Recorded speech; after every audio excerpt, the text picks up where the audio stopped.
Ilmu gaib ini diajarkan kepada orang-orang tertentu melalui jalan laduni dengan 5 cara.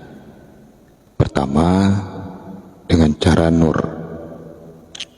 Cara ini biasanya diterima oleh seseorang yang sedang menjalani thariqat tasawuf. Biasanya datang melalui sebuah mimpi yang dialami oleh seseorang yang mengamalkan thariqat tasawuf. Mimpi ini boleh berupa kiasan atau secara terang-terangan. Bila seorang murid dalam tidurnya bermimpi, maka menjadi kewajibannya untuk menceritakan mimpinya kepada gurunya untuk mendapatkan penafsiran mimpi tersebut.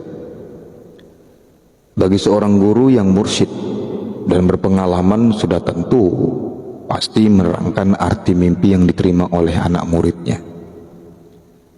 Di dalam mimpi tersebut orang-orang tasawuf mungkin saja diberi kiasan, isyarah dengan satu peristiwa yang dialaminya dalam mimpinya, atau guru gaib yang terdiri dari rasul-rasul, nabi dan wali Allah datang mengajar sesuatu kepadanya di dalam mimpi tersebut. Maka dengan jalan mendapatkan mimpi tersebutlah orang-orang yang menjalani ilmu tasawuf dapat menerima ilmu gaib. Kemudian yang kedua, dengan cara tajalli. Tajalli di sini yang kita maksudkan adalah sebagai penjelmaan buah pikiran dari perasaan rasa batin atau sering disebut zauq selama mereka menjalani latihan thariqat tasawuf. Dengan mengalami zauq terhadap Allah, maka tercetuslah dari mulut atau terlintas di akalnya suatu pengetahuan baru yang tidak pernah didengar atau diucapkan oleh mereka sendiri sebelumnya. Misal, terbacalah olehnya itu sepotong doa, padahal selama ini orang tersebut tidak pernah membaca doa yang dia baca sebelumnya. Di dalam menghadapi tajalli ini, seseorang itu hendaklah bertanya kepada gurunya agar apa? Mendapatkan keterangan yang lebih jelas.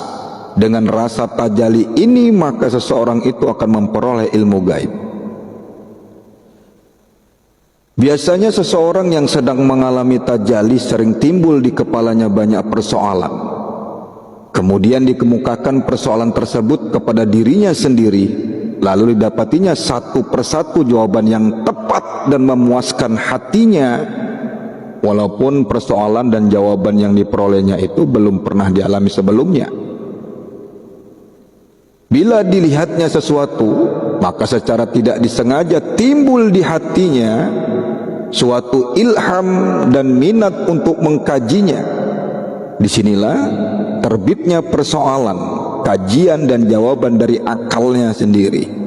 Walhasil dibandingkannya sesuatu itu dengan dirinya sendiri, tentang sikapnya, tentang perangainya, pendiriannya dan sebagainya, yang akhirnya menimbulkan kesadaran besar pada dirinya sendiri terhadap Allah Subhanahu wa taala. Kemudian yang ketiga, saudara, cara sir. Sir itu adalah satu jalan penyampaian ilmu gaib secara rahasia, hanya dapat dirasakan dan didengar oleh orang itu secara jelas. Biasanya seseorang yang sedang menjalani alam tasawuf dalam menerima sir ini di waktu-waktu tertentu, dan biasanya melalui pendengaran telinga batin, di mana seseorang itu akan mendengar suatu suara yang datang kepadanya. Suara tersebut akan memberitahukan sesuatu yang mengajari ilmu gaib dengan terang dan jelas. Bisikan tersebut akan dirasai beserta dengan satu kenikmatan yang tak dapat diceritakan dengan kata-kata. Cara sir ini biasanya dinamakan oleh sebagian ahli tasawuf sebagai radio, frekuensi atau telepon, karena yang datang adalah suara-suara. Inilah suara wali-wali Allah yang agung, bukan suara jin, bukan suara khodam jin, leluhur dan sebagainya yang kita anggap di akhir zaman sekarang ini. Wali-wali Allah yang agung itulah yang mengajar seseorang itu tentang ilmu gaib. Bila seseorang itu menerima sir, maka hendaklah memberitahukan hal tersebut kepada gurunya untuk mendapat penjelasan terhadap apa yang diperoleh dari guru gaib tadi. Kemudian yang keempat yaitu dengan cara sirusir. Sirusir ini adalah merupakan satu jalan penyampaian ilmu gaib dengan cara rahasia di dalam rahasia. Seseorang yang menerima ilmu gaib dengan cara ini, maka mereka dapat melihat dengan mata basir dan dapat mendengar dengan telinga batin mereka tentang peristiwa atau pengajaran ilmu gaib. Di samping itu, saat penerimaan gambar dan pendengaran suara mereka, kadang juga mereka merasakan suatu nikmat yang luar biasa. Mereka bisa melihat, bisa mendengar dengan mata kepala mereka sendiri. Hal inilah boleh diibaratkan seperti tayangan melihat CCTV, televisi, atau PC, video call ya, atau TV phone. Oleh karena itu saudara, sebagian orang tasawuf menamakan ini sebagai penerimaan televisi, dan bagi seorang murid yang menerima pengajaran ilmu gaib dengan cara ini, dengan cara sirusir, hendaklah menceritakan hal ini kepada gurunya supaya mendapat penjelasan lebih lanjut. Kemudian yang kelima, dengan cara tawasul. Apa maksudnya? Dengan cara penjelmaan oleh guru atau wali-wali Allah yang gaib, dan mereka menjelma untuk bertemu dengan orang-orang tertentu yang sedang menjalani tasawuf. Mereka ketemu dalam keadaan hidup-hidup, bukan dalam keadaan mimpi, tidur atau sebagainya, dalam keadaan sadar. Dia datang sama seperti kita menerima kedatangan tamu pada umumnya. Mereka datang dan memperkenalkan diri mereka dan tujuan kedatangannya. Mereka akan mengajarkan ilmu gaib kepada orang-orang tersebut secara langsung, dan kita harus memahami pengajaran mereka tanpa ragu-ragu. Kadang-kadang penjelmaan mereka dapat dilihat orang ramai jika pada waktu itu lagi ada orang.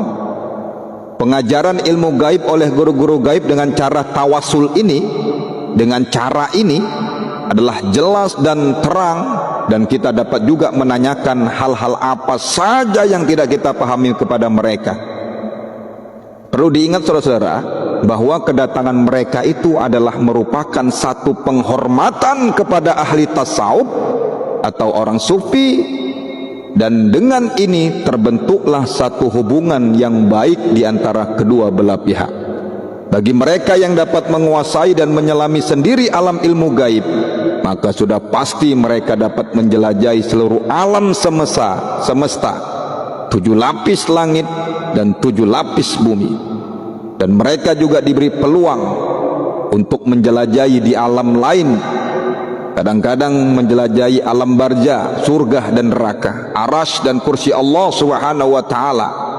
Dan ini bermakna bahwa mereka yang sampai ke martabat ini dapat menjelajah ke suatu alam yang jauh keluar daripada garis-garis tahap pikiran manusia. Maka mereka yang telah mencapai ke peringkat ini adalah mereka yang telah berhasil di jalan hakikat dan ma'rifat dengan Allah. Jiwa mereka sering tenang di samping Tuhannya semasa hidupnya di dunia ini atau di akhirat nanti. Mereka adalah termasuk golongan orang-orang yang baik dan beruntung. Wallahu a'lam bishawab.